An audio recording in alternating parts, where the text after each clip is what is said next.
হঠাৎই দুর্ঘটনায় আহত হয়ে পড়েন রাজ্যের মুখ্যমন্ত্রী মমতা বন্দ্যোপাধ্যায়। তার দ্রুত সুস্থ কামনায় আরামবাগ পাড়েরঘাট কালী মন্দিরে পুজো দিলেন আরামবাগ পৌরসভার চেয়ারম্যান সমীর ভান্ডারী। এছাড়া উপস্থিত ছিলেন আরামবাগ সাংগঠনিক জেলার যুব তৃণমূল কংগ্রেসের সভাপতি পলাশ রায় সহ অন্যান্য তৃণমূলের নেতা ও কর্মীরা। তারা আজকে এই পুজোর দেওয়ার মূল কারণ যে রাজ্যের মুখ্যমন্ত্রী মমতা বন্দ্যোপাধ্যায় দ্রুত সুস্থ কামনার জন্যই আজকের এই পুজো বলেই জানাচ্ছেন। দেখুন বিস্তারিত।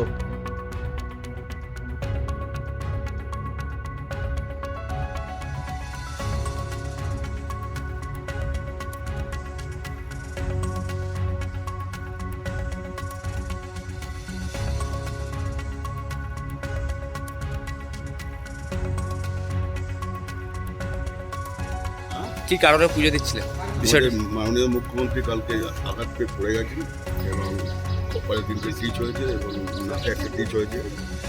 সেই কারণে আমরা তার দ্রুত আরোগ্য কামনার জন্য আজকে এই কালী মায়ের কাছে কোথায় পুজো দিতে এসেছেন? মানে পাড়ারঘাট কালী মন্দিরে। কে কে উপস্থিত আছেন আজকে? আমাদের ভাইস চেয়ারম্যান আছে, কাউন্সিলর আছে, যুব সভাপতি আছে, সবাই